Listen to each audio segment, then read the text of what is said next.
E aí, pessoal, boa noite, boa noite.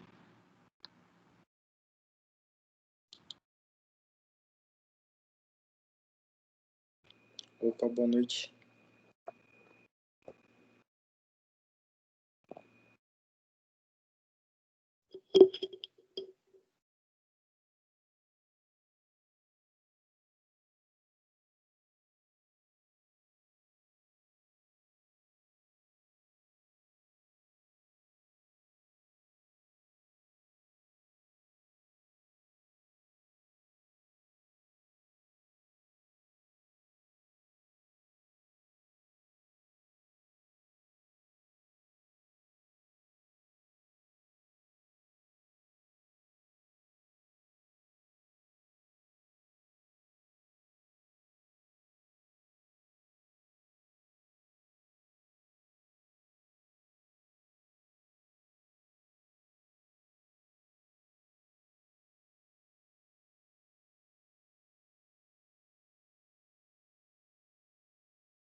Então, pessoal, vamos começar. Já deu tempo da maioria chegar, né? Vamos.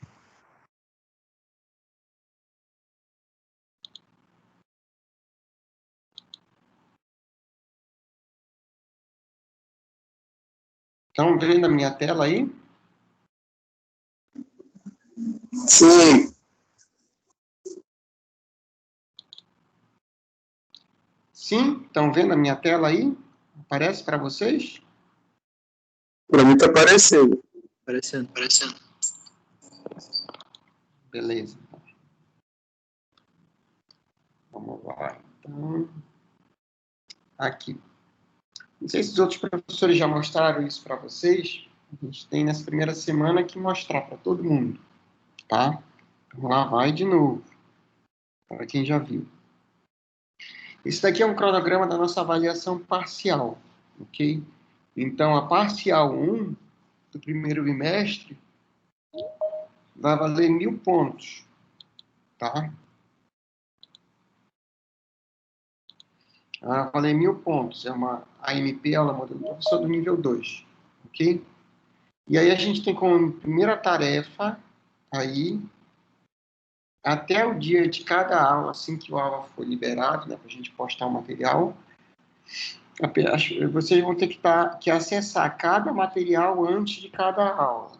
Então, a gente vai lá no AVA e vai gerar um relatório de quem acessou e de quem não acessou a aula. E aí isso vai contando semanalmente até o final do bimestre. Ao final do bimestre, quem acessou todas as aulas antes das aulas vai ter os seus 300 pontos, tá? Se não, já vai perdendo pontos pela semana que não ficou adimplente, digamos assim, tá?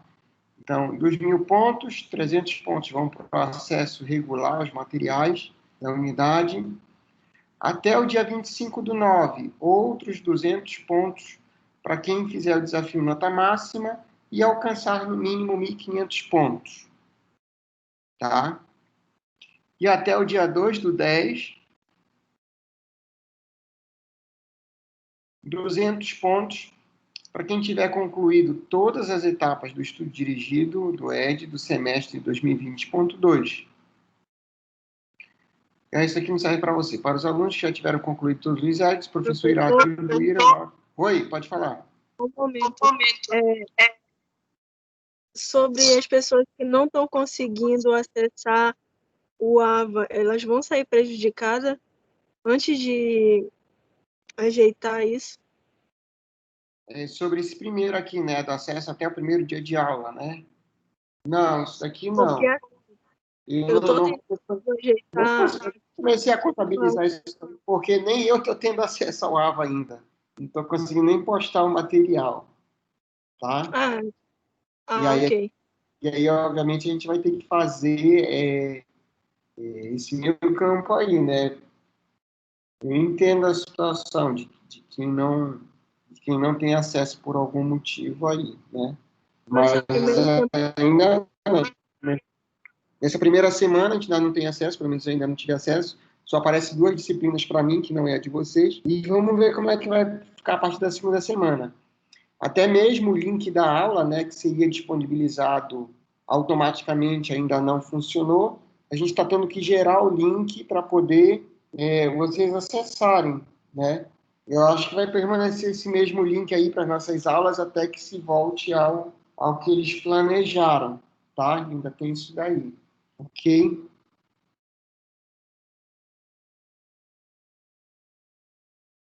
Tá certo, pessoal? Certo. Beleza, então. Eu não sei se vocês conseguem acessar hoje, mas eu acho que quem está no celular, acho que não consegue acessar, mas quem está no computador, acessa o chat, acessa a conversa, que eu coloquei em um material, um PDF, que aí eu vou me basear por esse PDF para as aulas de vocês. É um PDF de um livro, tá? Vou já mostrar para vocês daqui a pouco, mas depois vocês acessem aí, quem tiver pelo computador tem acesso. Eu não sei se eu consigo mandar o link desse material. Calma aí, deixa eu já ver se eu consigo mandar o link para o Brian, tá?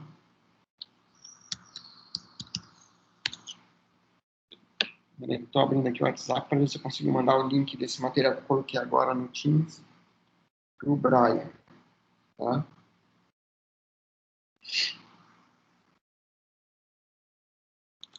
Deixa eu abrindo a aba aqui que eu estou de olho. Então tá.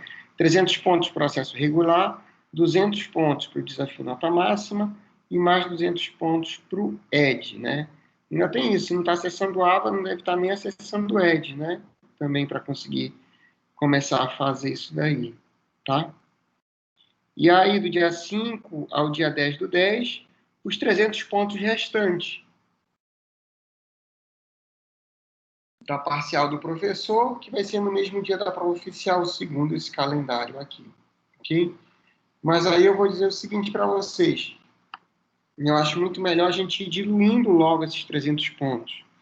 Então, à medida que o tempo for passando, as nossas aulas forem passando, eu vou postando atividades para vocês irem fazendo, que aí quando chegar no dia da prova parcial, no dia da prova oficial, vai ser só a prova oficial, sem precisar fazer mais uma prova parcial. Aí a gente já dilui esses 300 pontos. Eu acho que fica muito melhor para todo mundo. Concordam com isso? Sim. Beleza. São atividades bem light, tá? Para a gente ir fazendo, para já ir atingindo essa meta aí dos 300 pontos, ok? Brian, acabei de mandar para ti o link do livro que eu postei agora no Teams, tá? Vê se chegou aí, vê se consegue abrir, vê se consegue baixar isso daí também, ok? Para vocês já irem tendo acesso, já irem lendo logo isso daí. Então, isso daí para parcial 1, 1000 pontos, ok? E aí tem a parcial 2, né? O segundo bimestre, tem a parcial 2,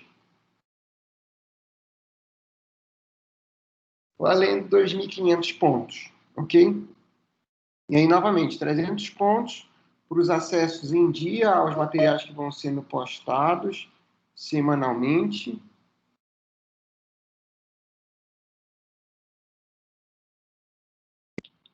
Tá? 200 pontos. Aí, ó, no dia 13 e no dia 14, a gente vai ter uma semana acadêmica. Nessa semana acadêmica vão ter várias palestras, ainda não está fechado realmente quais vão ser os temas, tem ideia já de temas e alguns professores já direcionados para fazer isso daí.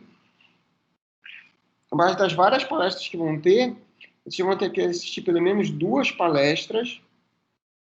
Dessas 2 palestras vai fazer 2 relatórios, 2 resumos dessa palestra, tá? E aí enviar para os professores para contar, para contabilizar os 200 pontos, tá? Deu para entender isso daí?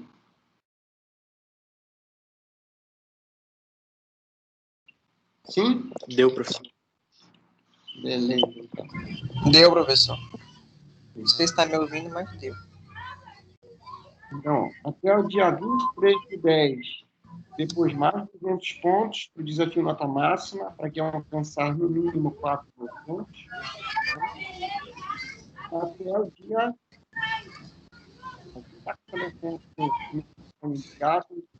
Desliga por enquanto, por favor. Ainda não preciso de uma coca, misericórdia. Isso. E aí, até o dia 13 do 11, 200 pontos para quem atingir no mínimo 7.000 pontos no desafio nota máxima, tá?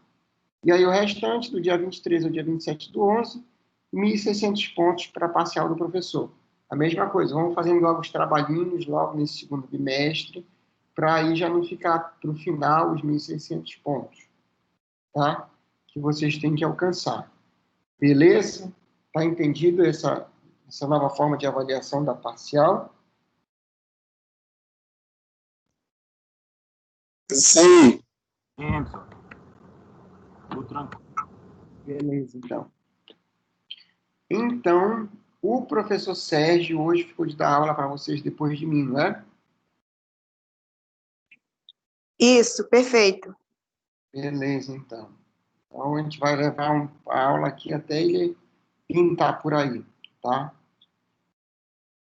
E aí, o que eu tinha programado para vocês hoje era a gente dar início neste PDF, tá? Neste livro que a gente vai seguir como nossa orientação para essa disciplina, propedêutica clínica odontológica. Vou colocar na tela de vocês aí. Ok. Está aparecendo para vocês na tela?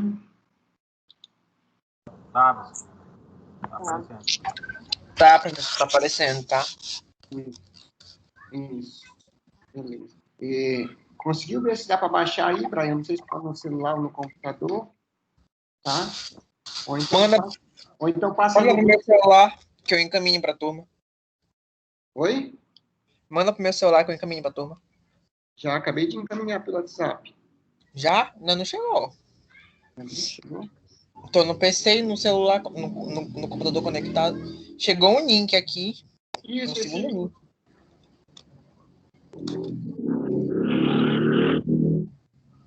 Você consegue baixar.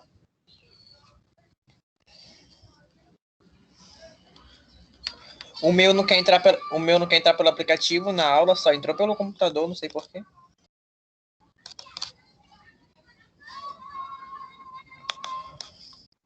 Você me deu uma ideia agora que eu acho que foi um trabalho de direito mesmo. Que eu vou lhe mandar um oi aí. É mais fácil eu mandar pelo Mandei. pelo WhatsApp o Pelo PDF WhatsApp, completo professor. e postar Que eu lá. encaminho logo.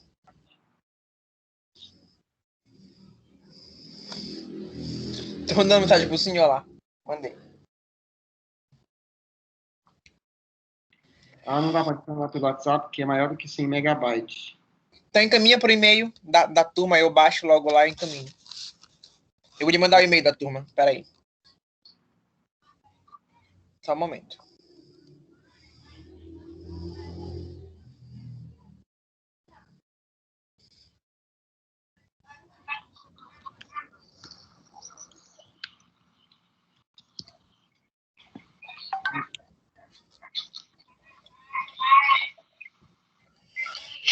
Enviei, professor, o e-mail da turma no seu WhatsApp.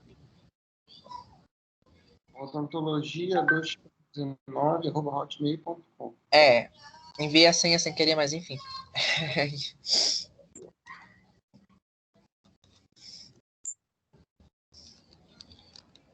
Só encaminhar que eu já baixo aqui.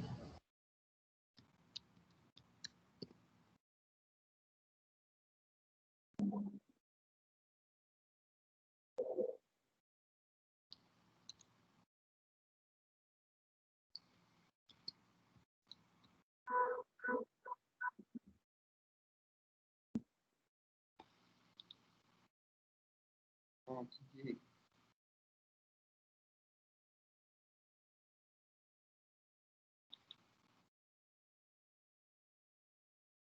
Enviei. Depois, quem tem o e-mail da turma aí, checa se chegou direitinho. Tá? Então, é esse PDF aqui, desse que está na tela de vocês, que eu enviei agora, o e-mail da turma, tá? É uma patologia oral e maxilofacial do Neville. É um livro que vocês também têm acesso pela biblioteca virtual de vocês, tá? Mas eu acho que é bem mais tranquilo ter o PDF, realmente consultar a hora que você quiser, ok? Então, vamos dar sequência às patologias da propedêutica cirúrgica, clínica odontológica 2. Ok? Deixa eu passar aqui. Bastante coisa para ver. Uhum. Defeitos do desenvolvimento da região bucal e maxilofacial. Tá? Hoje vamos começar nisto daí. Deixa eu limpar a tela aqui para ficar melhor para a gente ler. Quem está no celular aí, tá? Ok. Tá dando para aparecer o texto aí? Sim, sim. Beleza. Então, ó, vai começando com as fendas orofaciais. Né? Isso daí vocês vão ver também quando for lá na aula de pacientes especiais, quando chegarem mais lá na frente, tá? Então, o que são essas fendas orofaciais? Então, olha lá. A formação da face e da cavidade oral é uma natureza complexa e envolve o desenvolvimento de múltiplos processos teciduais. Eles devem, então, se unir e fusionar na linha mediana de modo muito ordenado. Esses distúrbios do crescimento destes processos teciduais, ou nas suas fusões também, podem resultar na malformação que é chamada de fendas orofaciais. O desenvolvimento da porção central da face tem início por volta do final da 4ª semana de desenvolvimento humano, com o aparecimento, então, dos placoides nasais. Então, esses placoides nasais, eles seriam um local que vai dar, que se forma na cabeça, que vai dar início ao processo de todo esse arcabouço respiratório, nariz, realmente, e das coanas nasais, tá? De cada lado da parte inferior do processo frontonasal. Normalmente, esses placoides nasais, eles se formam como se fosse na lateral, ok? A gente tem os arcos braquiais, que vocês já devem lembrar disso daí, e aí, em cima de um desses arcos braquiais, tem a formação desses placoides nasais, nessa região lateral. À medida que esses arcos vão crescendo para se fusionar na linha mediana, esses placoides nasais eles vão se aproximando para formar um nariz como a gente tem hoje em dia, né? O buraquinho de uma narina próxima da outra, bem na linha mediana da nossa cabeça. A proliferação de ectomesênquima em ambos os lados de cada placoide resulta na formação de processo nasal mediano e de um processo nasal lateral. Então, é como se fosse um orifício, e aí tem uma elevação de tecido, que é chamado de processo nasal mediano, e a outra elevação, que é mais lateral, processo nasal lateral. Esse processo nasal mediano ele vai dar origem, vai se fundir na região mediana, separando com as duas narinas, ok? E o processo nasal lateral vai dar origem a quê? A essa aba do nariz que a gente tem do lado e do fora, a cartilagem e toda a pele que vai sendo formada também, tá? Entre cada parte dos processos, existe uma depressão ou uma fossa nasal que corresponde ao buraco da narina primitiva, tá? Então, olha lá. Durante a sexta e a sétima semana de desenvolvimento, o lábio superior é formado pela união dos processos nasais medianos com processos maxilares do primeiro arco branquial. Logo, a parte média do lábio superior é derivada dos processos nasais medianos, que vão formar aquela parte que a gente chama de filtro do lábio. Okay? E as partes laterais são derivadas dos processos maxilares. Os processos nasais laterais não estão envolvidos na formação do lábio superior, porém dão origem à asa do nariz, como eu já falei para vocês. Tá? Daí a gente tem a formação do palato primário. Ok? A gente tem o palato primário e o palato secundário. Então, deixa eu aceitar aqui alguém que chegou. Usuário desconhecido. Então, ó, o palato primário também é formado... Professor, Oi, pode falar. não chegou o livro, tá? Só avisando. Tô olhando aqui o e-mail. Não chegou. O último e-mail que tem aqui é do professor Sérgio.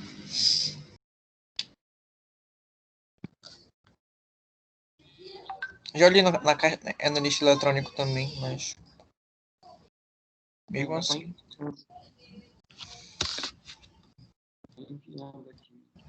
Se o senhor quiser enviar depois da aula, acho que não tem problema. Não sei se o pessoal quer agora o livro. Acho que no final da aula tem que chegar. Vamos ficar monitorando. Cada nos seus enviados aí. Eu até olhei aqui no lixo eletrônico, nos outros, para ver se tava, mas não foi não. Vamos ficar monitorando aí, ver se chega até o final da aula.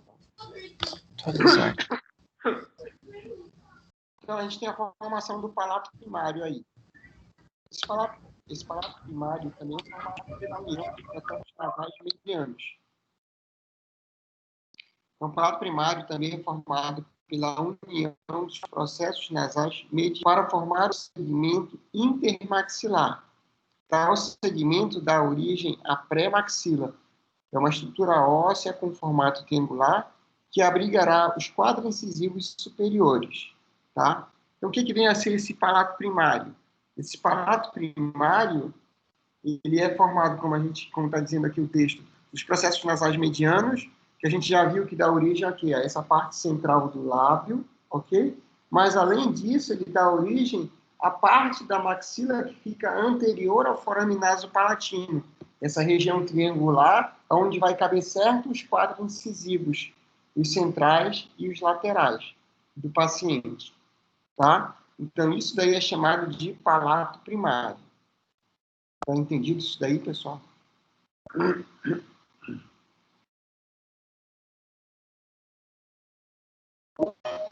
Sim? Tá entendido ou não?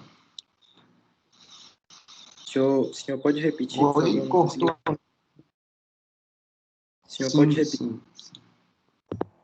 Posso sim. Então, ó, eu tenho o processo...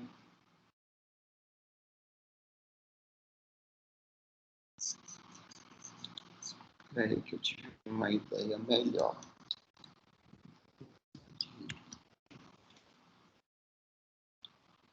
Mas deixa eu repetir logo enquanto eu procuro uma imagem.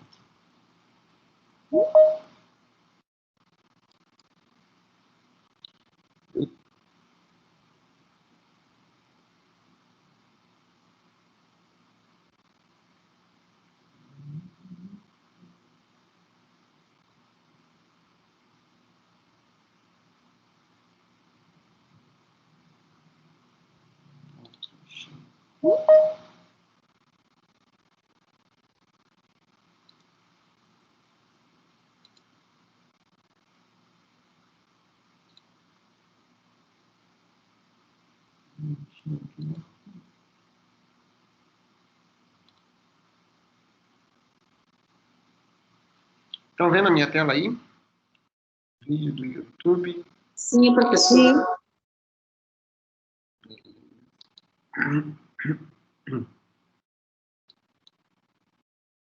Então, olha lá.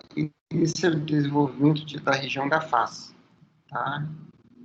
Continuam vendo a minha tela aí? Aqui eu expandi o vídeo ou não? Sim.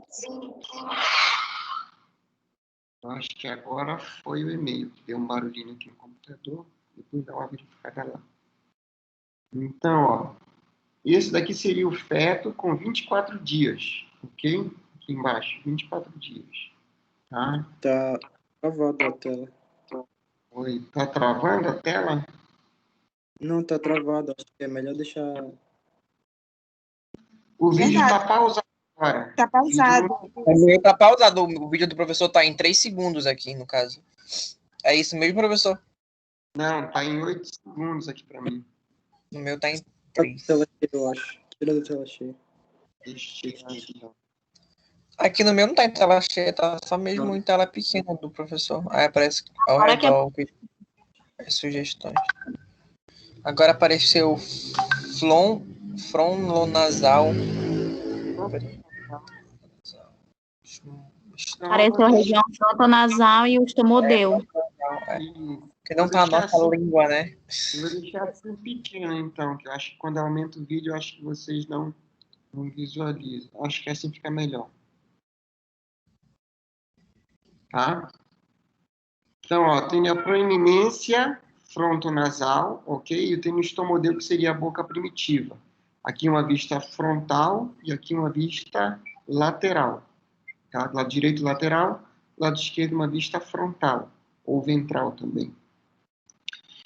Ó, na vista lateral a gente vê os arcos branquiais aqui, ó, tá? Essa formação dos arcos branquiais, ok? Vamos lá, dei play no vídeo. A proeminência maxilar, derivada do primeiro arco faríngeo, primeiro arco branquial, ok? Proeminência mandibular, que já está quase formando a mandíbula do paciente. Segundo arco faríngeo lá embaixo. Aqui. Aí está só delimitando a proeminência frontonasal, a proeminência maxilar, a proeminência mandibular e aonde vai dar origem ao coração, a proeminência do coração, a proeminência cardíaca. Aí pulou, ó, placoide nasal, ok? Começa a se formar uma concavidade aí, uma depressão, que vai dar origem ao quê? Ao nariz primitivo, tá? Aonde, como eu falei para vocês, ó, bem na região lateral, de onde vai ser a cabeça desse indivíduo, ó. Ainda não está na parte aqui da frente, onde deveria ser o nariz. Está na parte lateral primeiro, tá? Deu para observar isso daí?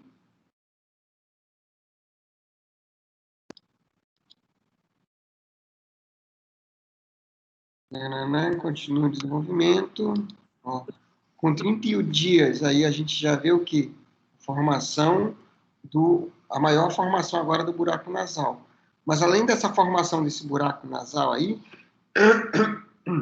a gente tem, ó, como se fosse uma elevação de tecido medial e uma elevação de tecido lateral, ok? O que seria isso daí? A proeminência nasal medial e a proeminência nasal lateral, tá? Estão vendo aí onde estou passando o cursor? Sim. Tô vendo. Ó. E aqui da proeminência nasal medial, isso daqui vai se juntando, vai migrando até a linha média e vai dar origem a quê?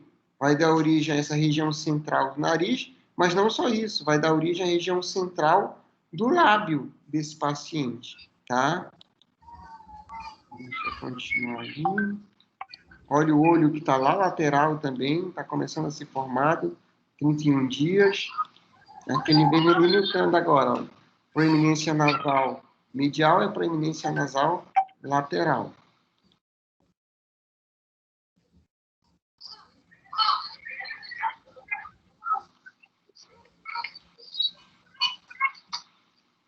vai se desenvolvendo ainda mais. Então, observando que à medida que o desenho vai mudando, essas proeminências nasais, elas vão ficando mais próximas da linha mediana, tá? E aqui o meato acústico externo, começo da formação dele aqui embaixo, ó, nessa vista lateral, tá? Olha a mandíbula como já está totalmente formada, e os arcos maxilares, que vão dar origem aos ossos maxilares, que é o palato secundário também, e uma parte lateral do lábio começa ainda a migrar ainda mais em direção a essa região medial. Tá, vai continuando. Ok. Ó, nessa vista lateral aqui, a gente tem a formação, esse corzinho aqui, a proeminência maxilar, né? Olha como já está mais próximo também, a medial.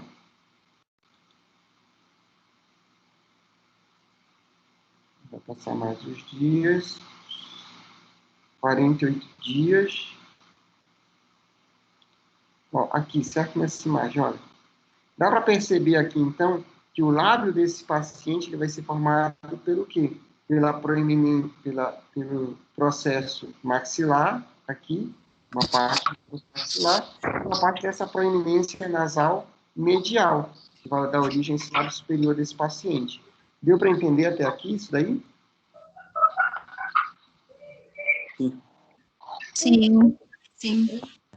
Tá, mas isso daqui que a gente vê é a parte externa, ok?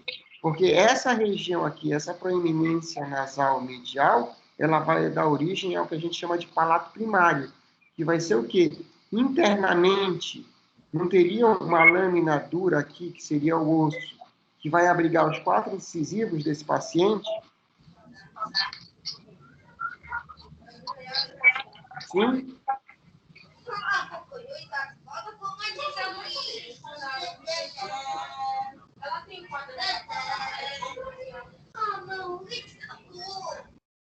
Vocês estão entendendo a minha pergunta, pessoal?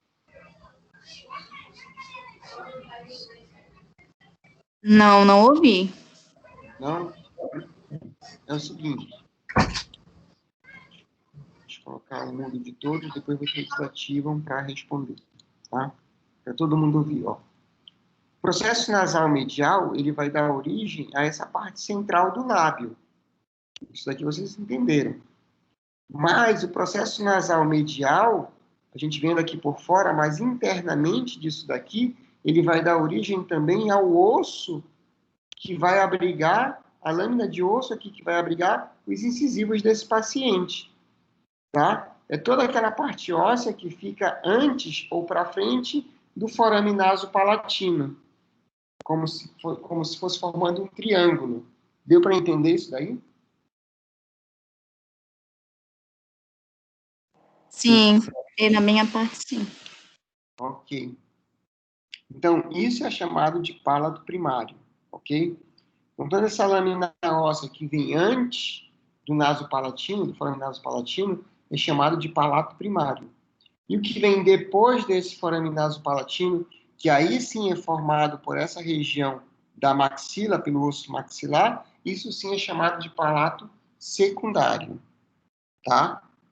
A gente vê a estrutura óssea, a abóbada palatina como uma só, mas embriologicamente ela tem origem diversa, o palato primário e o palato secundário, tá?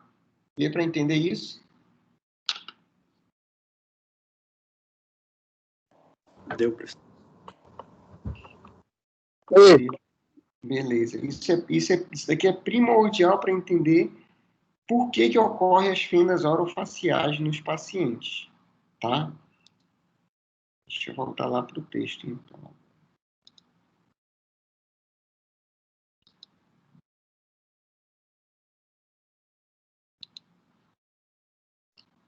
Então, ó, lendo de novo, então.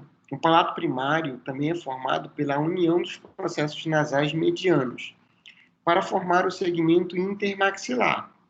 Tá? O segmento dá origem à pré-maxila, uma estrutura óssea com formato triangular que abrigará os 4 incisivos superiores. Já o palato secundário, que constitui mais de 90% do palato duro e do palato mole desse paciente, é formado pelos processos maxilares do primeiro arco branquial. Por isso que eu falei para vocês. O restante vai ser formado por aquela região mais lateral dos processos maxilares. O restante do palato. Tá? Então, durante a 6ª semana de vida, projeções bilaterais emergem das porções medianas dos processos maxilares para formar as cristas palatinas. Inicialmente, essas cristas são orientadas em uma posição vertical de cada lado da língua, em desenvolvimento.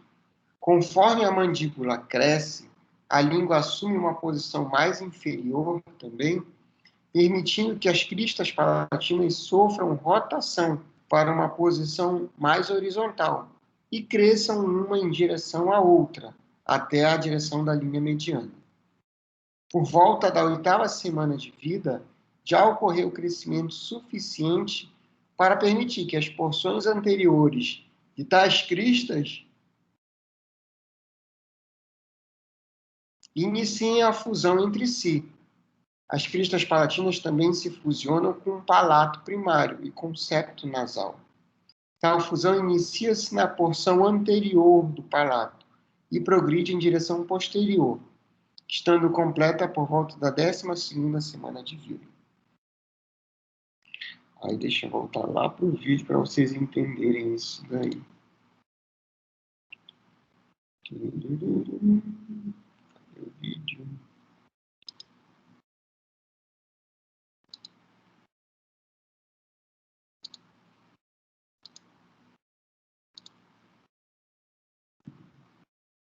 Estão vendo a tela do vídeo aí novamente, né?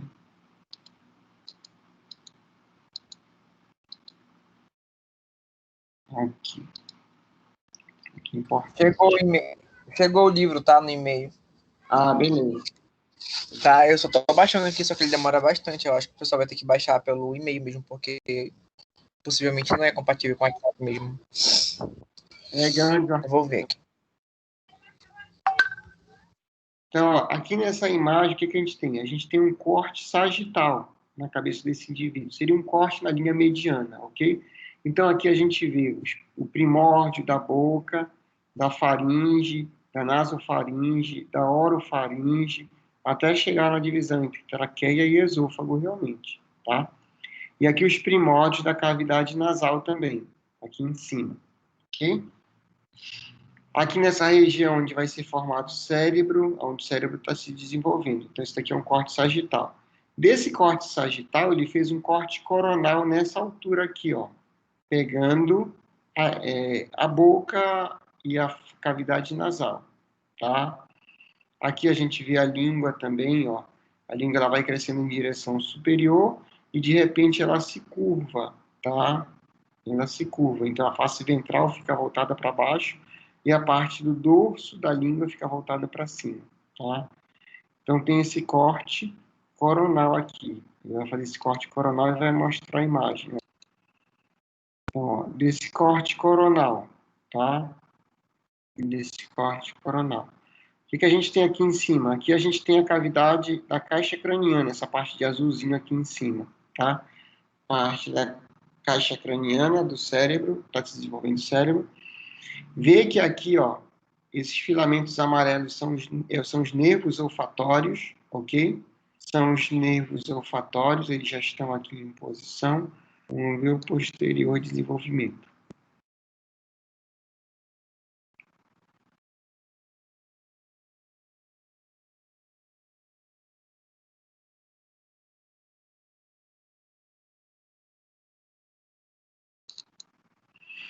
Aqui o que ele colocou? Essa parte de azul seria a língua, ok? Essa parte aqui seria a proeminência maxilar, tá? Proeminência mandibular. E processo palatino lateral, aqui, ó.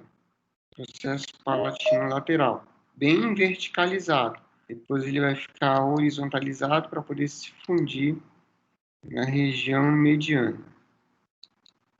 Tá? Olha lá o que vai acontecer conforme o texto está falando. Conforme a pessoa vai se desenvolvendo, ó,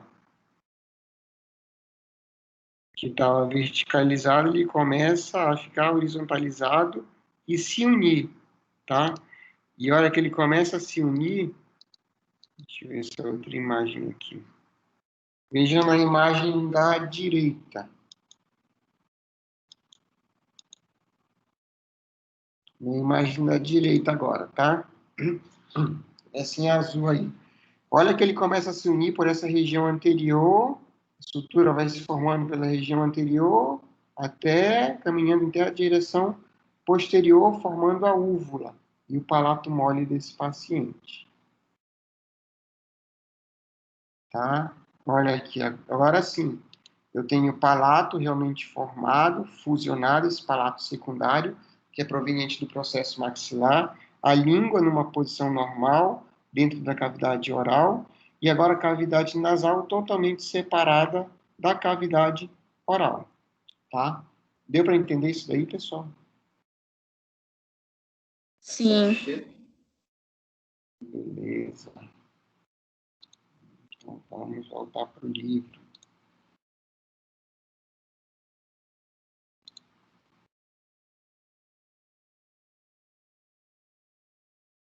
Agora, eu vou ler de novo. Durante a sexta semana, projeções bilaterais emergem das porções medianas dos processos maxilares, para formar as cristas palatinas, aquelas que estavam voltadas lá para baixo. Inicialmente, essas cristas são orientadas em posição vertical, de cada lado da língua em desenvolvimento. Conforme a língua vai crescendo, a língua assume uma posição mais inferior, permitindo que as cristas palatinas sofram uma rotação para uma posição mais horizontal e cresçam uma em direção à outra. Por volta da 8ª semana de vida, já ocorreu crescimento suficiente para permitir que as porções anteriores de tais cristas iniciem a fusão entre si. As cristas palatinas também se fusionam com o palato primário e com o septo nasal superiormente. Tal fusão inicia-se na porção anterior do palato e progride em direção posterior, estando completa por volta da 12ª semana de vida desse indivíduo. Parece que tinha alguém aqui para entrar.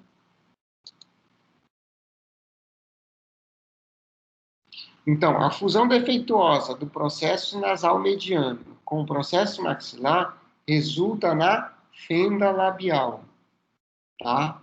Então, da onde que é resultante a fenda labial? Da dificuldade desse processo de fusão em direção medial, do processo lateral, medial, do processo nasal mediano, tá? Assim como a falha na fusão das cristas palatinas, que é a formação desse palato secundário, resulta, então, na fenda palatina. Frequentemente, a fenda labial e a fenda palatina ocorrem juntas. Aproximadamente 45% dos casos são representados por fenda labial mais fenda palatina, sendo 30% desses casos isolados de fenda palatina e 25% só de fenda labial.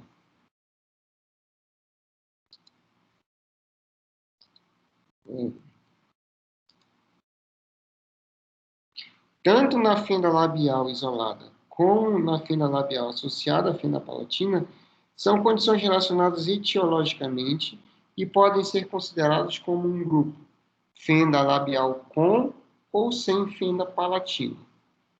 A fenda palatina isolada parece representar uma entidade separada da fenda labial com e sem a fenda palatina. Tá?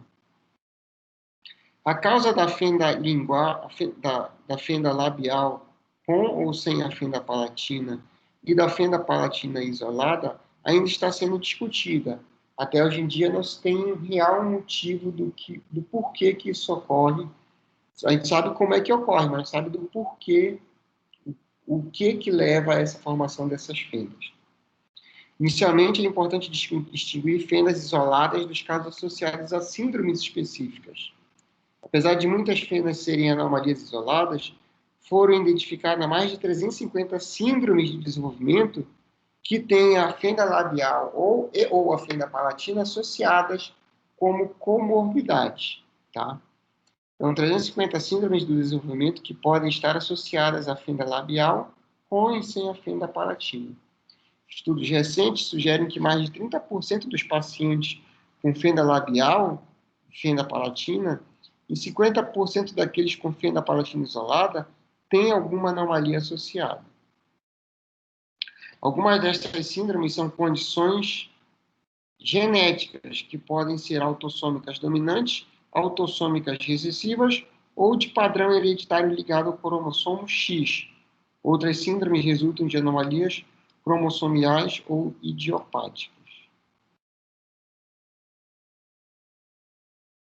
Dos fatores ambientais, né, que talvez possam ser ligados à ocorrência de fendas orofaciais. Aí tem o etilismo materno, o tabagismo materno, deficiência de ácido fólico, o uso de corticosteroides durante a gravidez e a terapia com anticonvulsivantes também. Tá? A causa das fendas não sindrômicas não segue nenhum padrão simples mendeliano de herança, mas parece ser heterogênea. Então, a propensão para o desenvolvimento de fendas pode estar relacionada a um número de genes maiores, que lá naquele quadro está mostrando os genes que já são conhecidos, que estão ligados às fendas orofaciais. Genes menores e fatores ambientais que podem estar combinados para ultrapassar o limite de desenvolvimento. Vários genes candidatos para a fenda e de losse foram identificados em diferentes regiões cromossômicas. Aí tem as regiões cromossômicas. O consumo materno de álcool foi associado ao aumento no risco de desenvolvimento, tanto para as fendas sindrômicas quanto para as não sindrômicas, ou seja, tanto para as que são associadas com a síndrome.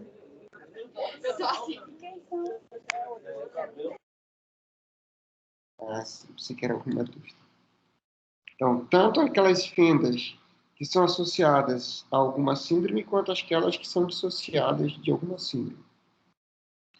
O hábito de tabagismo materno, no mínimo, dobra a chance de desenvolvimento de fendas em comparação com mães não tabagistas. Tá? Se bem que o tabagismo hoje em dia está caindo mais, né? As pessoas não estão mais fumando tanto quanto fumavam anteriormente. Prevalece ainda, às vezes, sem nenhuma noção de responsabilidade, é o consumo de álcool durante a gravidez. Vários estudos têm demonstrado que a deficiência de ácido fólico aumenta também o risco para a ocorrência dessas fendas orofaciais.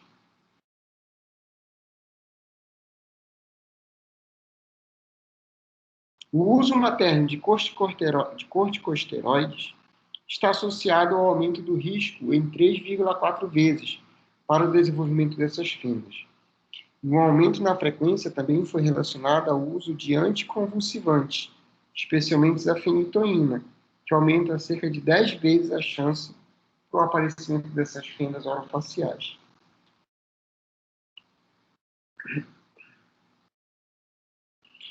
Então, a fenda palatina isolada e a fenda labial com e sem fenda palatina representam a vasta maioria das fendas orofaciais.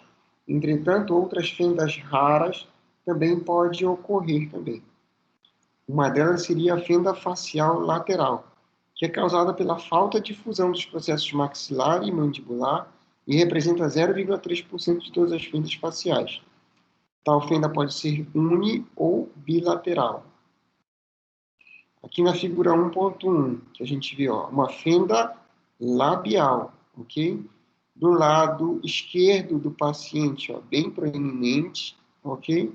Do lado direito, eu estimo que isso daqui já tenha sido feita uma cirurgia reparadora, porque está muito bem feitinho um Z aqui, como se tivesse sido feita uma cirurgia. Então, provavelmente esse paciente tinha uma fenda labial dupla aqui. Tá? Se entendemos da comissura labial, que vai se estendendo da comissura labial até a orelha, resultando em macrostomia. A fenda facial lateral pode ocorrer como um defeito isolado, mas geralmente está associada às outras desordens, como disostose mandíbulo-facial, espectro óculo-aurículo vertebral, a microsumier hemifacial, a disostose acrofacial de Nagel e a sequência de ruptura amniótica também. Isso tudo são anomalias que podem ocorrer junto com a fenda facial lateral. Tá? A fenda facial oblíqua estende-se do lábio superior ao olho.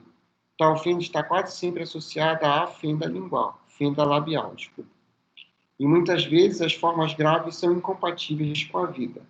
A fenda facial oblíqua pode envolver a narina, assim como na fenda labial, ou pode passar lateralmente pelo nariz e se estender para o olho. Esta fenda é rara, representando apenas 1 a cada 1.300 casos de fendas faciais. Algumas dessas fendas podem resultar da falha da fusão do processo nasal lateral com o processo maxilar. Outras podem ser causadas por bandas amnióticas. A fenda mediana do lábio superior é uma anomalia raríssima, que resulta na falha de fusão dos processos nasais medianos. Ela pode estar associada a várias síndromes também, incluindo a síndrome orodígito facial e a síndrome Ellis-Van Creveld.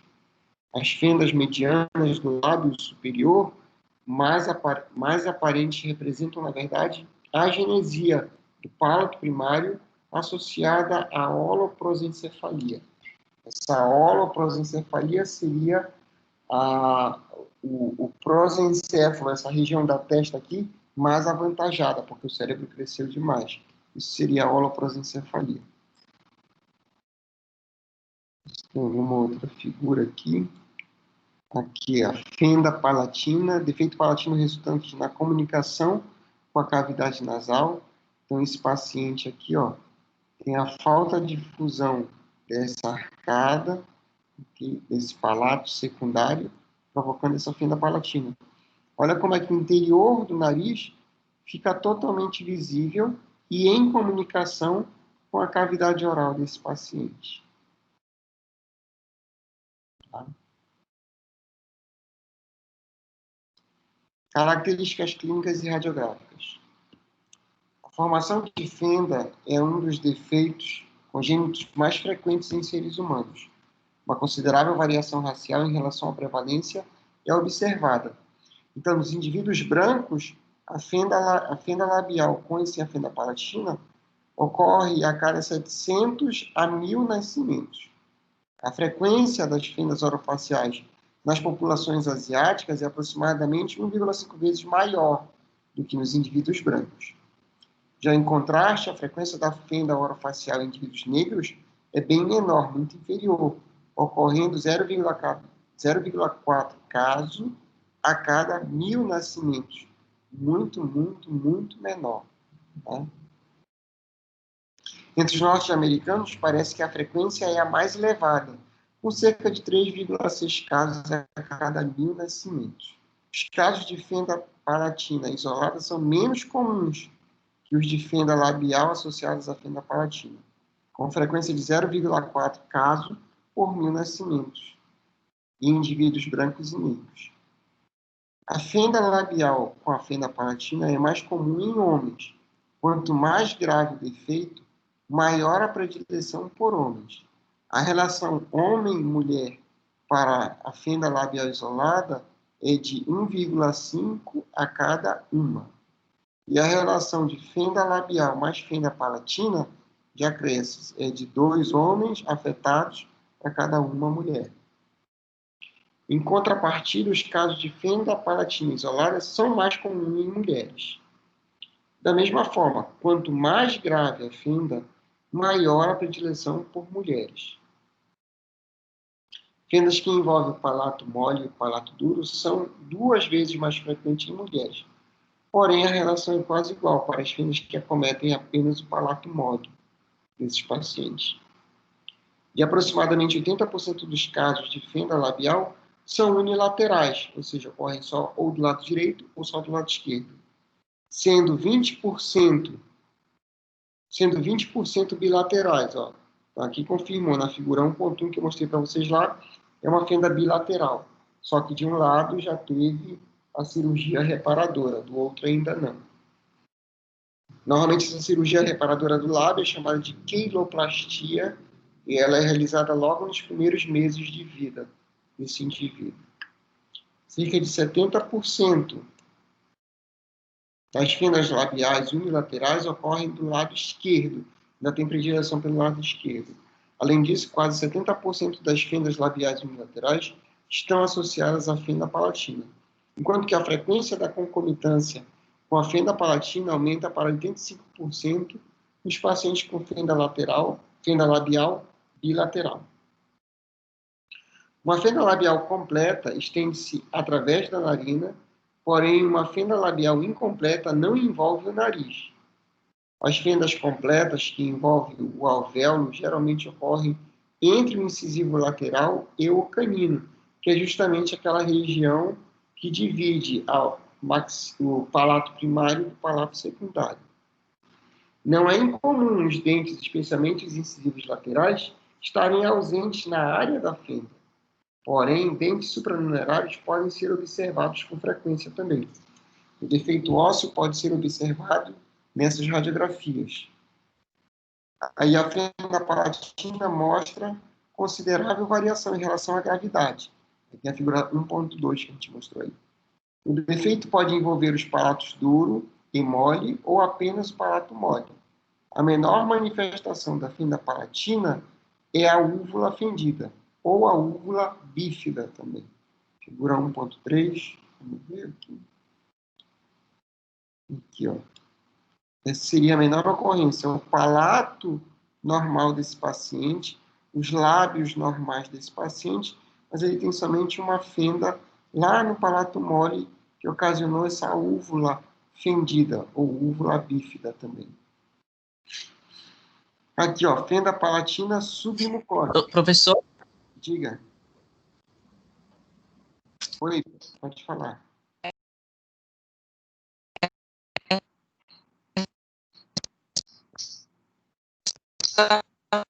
Ela pode causar o quê? Falou alimentação, algo do tipo? Oi, pode repetir que ficou cortando assim, só entendi limitação ou algo do tipo. Essa fenda aí, ela pode haver alguma limitação no dia a dia? Traz algum tipo de dano? A da úvula?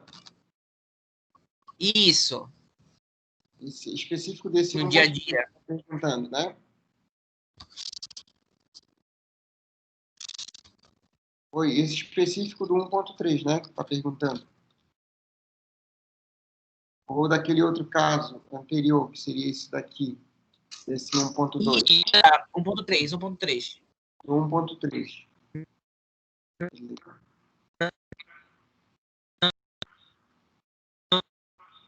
Oi, tá. Só está cortando agora. Está falando alguma coisa. Alguma lefinha. É porque eu tô no computador, eu acho. Por isso que tá ruim. Então tá. Imagina o seguinte, faça um teste aí na casa de vocês agora. E puxem bastante o ar para dentro do peito, para dentro do pulmão, e comecem a falar. Coloquem o dedo de vocês debaixo do nariz de vocês, puxem o ar, ok? Enchem os pulmões, e aí comecem a falar alguma coisa. Pode falar qualquer besteira, assim como eu estou falando, lá, lá, lá, lá, lá, lá, lá, lá, lá, lá, lá, lá, lá, lá. Então, se vocês fizeram isso, vocês observam, sentem, aliás, que quando vocês estão falando, o ar, ele sai exclusivamente pela boca, ele não sai pela narina. Sentiram isso?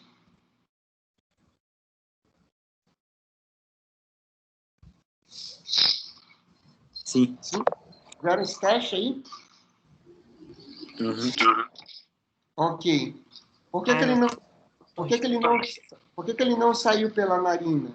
Porque essa região aqui do palato mole, ela obliterou essa passagem. Ela desviou esse ar para que ele saísse exclusivamente pela boca, para que a gente conseguisse falar do jeito que nós estamos nos comunicando agora, tá? Então, com certeza, essa úvula bífida, ela vai ter alguma repercussão na fonação desse indivíduo. Deu para entender isso daí? Sim.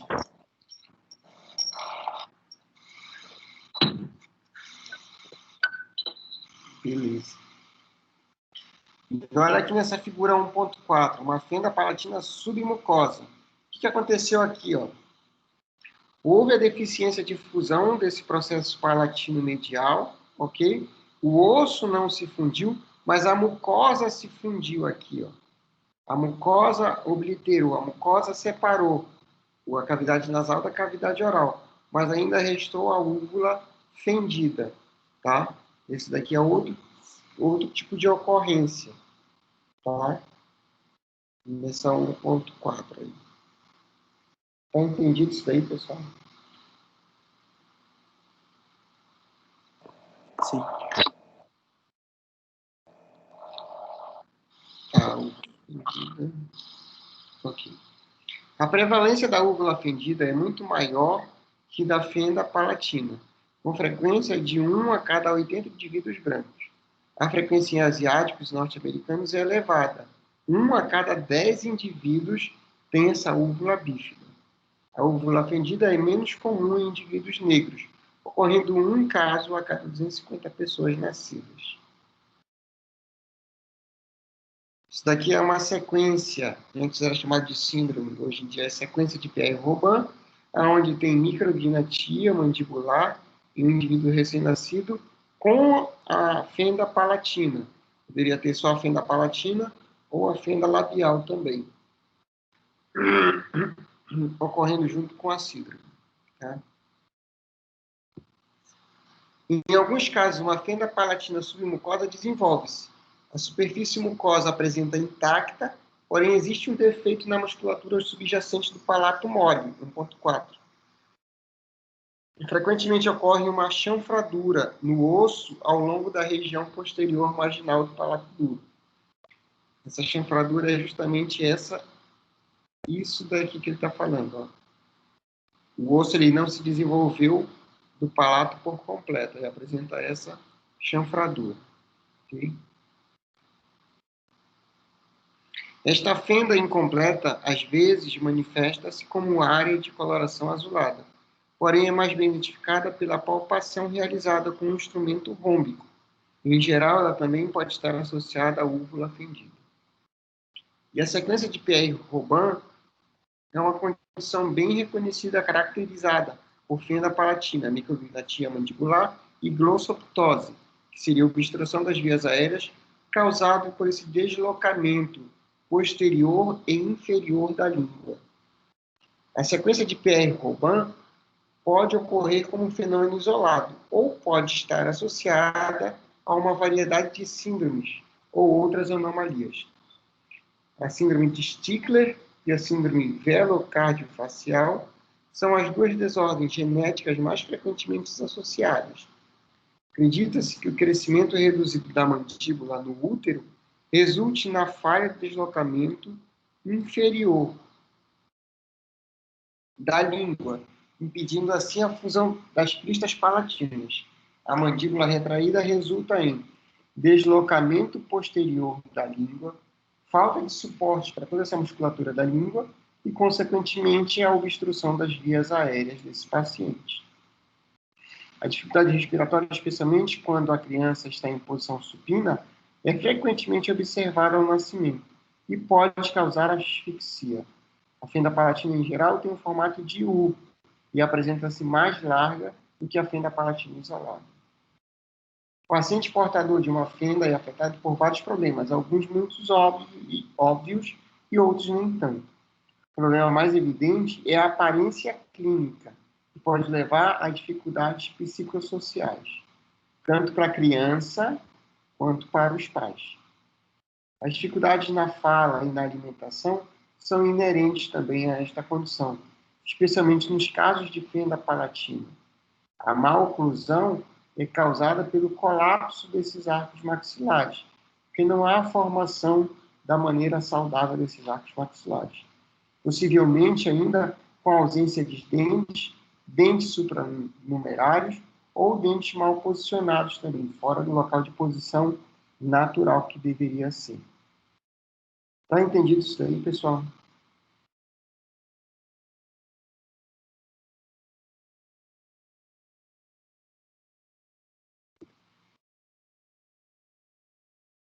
Sim, professor. Deixa eu perguntar aqui do Sérgio se ele já vai entrar, que eu tinha combinado para ele dar 1 hora de aula. Ele falou o horário para vocês? 20h30. 20h30? Então, bora continuar.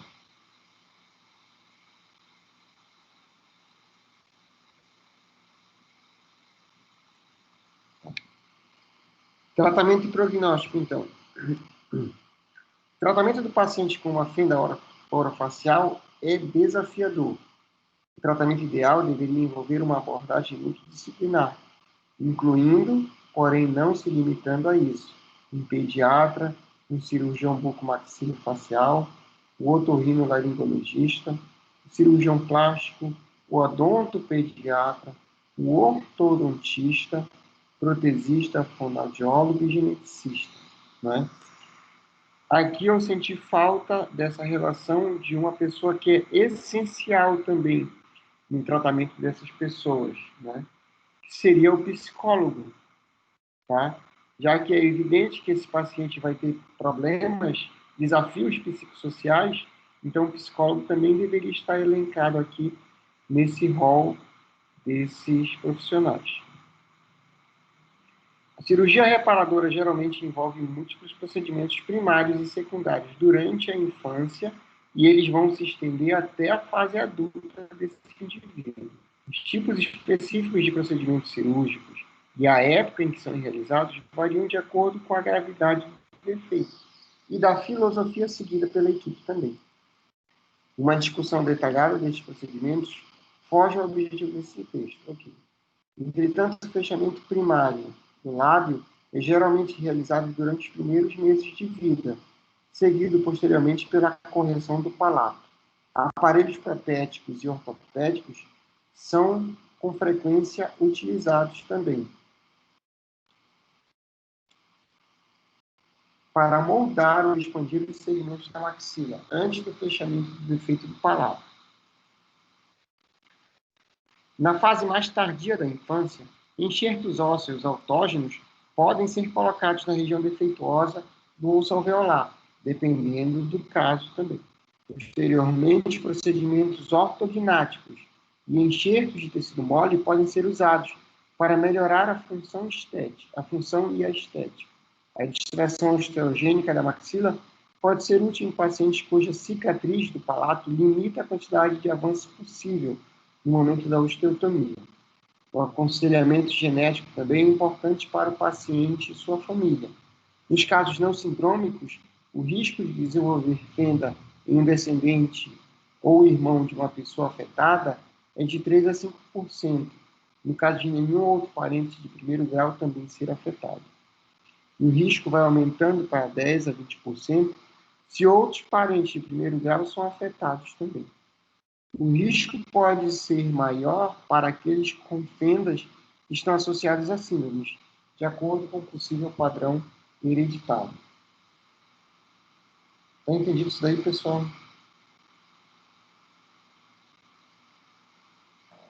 Sim, professor.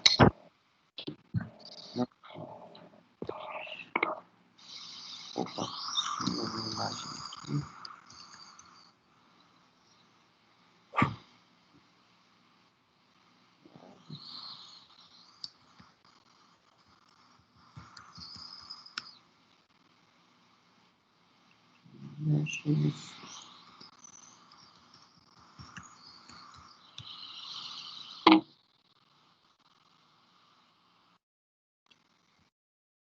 Então vamos lá. Continuar com fossetas da comissura labial. Tá? Então, isso daí é outra ocorrência, é outro defeito congênito. Okay? Então, as fossetas da comissura labial são pequenas invaginações da mucosa que ocorrem no limite do vermelhão dos lábios nos ângulos da boca. Tal localização sugere que elas ocorram devido à falha na fusão normal do processo embrionário maxilar e do processo mandibular. Aparentemente, as fossetas da comissura labial são mais frequentes em adultos, tendo sido relatados em 12 a 20% da população. Em crianças, a sua prevalência é menor, variando de 0,2% a 0,7% dos pacientes examinados. Embora as focetas da comissura labial sejam, em geral, consideradas alterações congênitas, tais percentuais sugerem que essas invaginações frequentemente desenvolvem-se tardiamente na vida. As focetas da comissura labial são observadas com maior frequência em homens.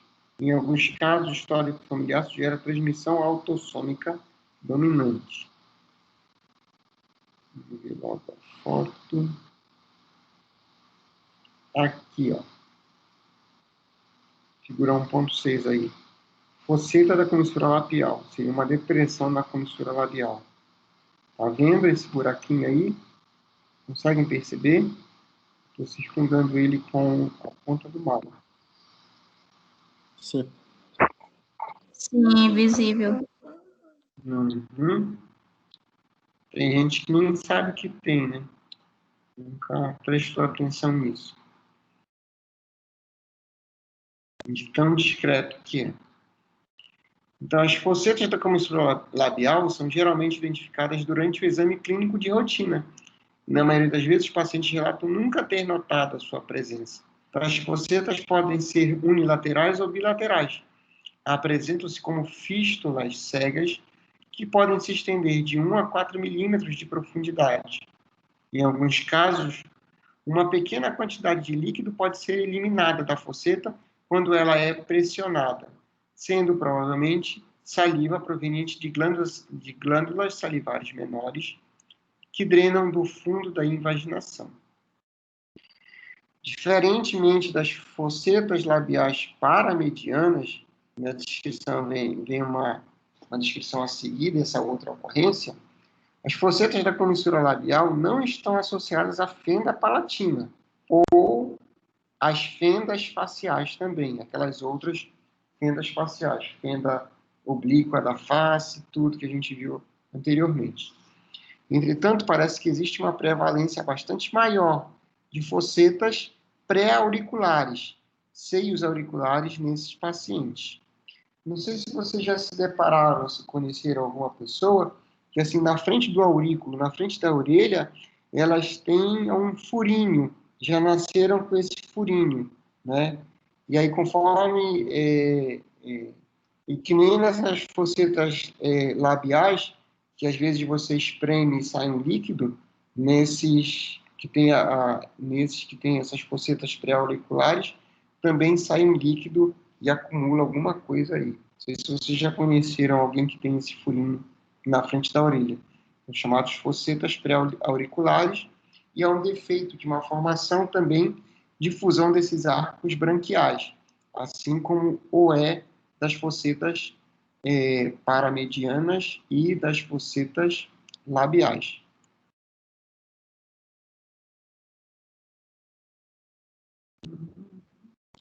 Aqui. Características histopatológicas. Embora a biópsia raramente seja realizada nos pacientes com focetas na comissura labial, o exame microscópico revela uma invaginação estreita, revestida por epitélio escamoso estratificado. Ductos de glândulas salivares menores podem drenar para esta invaginação. Na verdade, não há necessidade de fazer exame histopatológico quando você detecta que é uma malformação. Tratamento e prognóstico. Por serem quase sempre assintomáticas e inócuas, em geral não há necessidade de tratamento para as focetas da comissura labial. Em casos raríssimos, as secreções salivares podem ser excessivas ou pode ocorrer uma infecção secundária por conta dessas glândulas salivares estarem drenando líquido para dentro dessa foceta, esse líquido ficar acumulado e infeccionado, sendo necessário, então, a remoção cirúrgica dessa foceta. Tá? Deu para entender até aqui, pessoal? Sim. Beleza. Então, a gente vai deixar a partir daqui, vou deixar marcado aqui também, para a próxima aula, focetas labiais paramedianas. Tudo bem? O professor Sérgio já me sinalizou aqui, que já mandou o link para vocês entrarem na aula. Então, um abraço, boa noite e até semana que vem. Alguma dúvida até aqui, pessoal? Acho que eles perguntar. Não. Beleza, tá tranquilo então. Tchau, tchau, pessoal. Boa noite. Uau! Obrigada. Edilene? Boa noite. Edilene? Oi.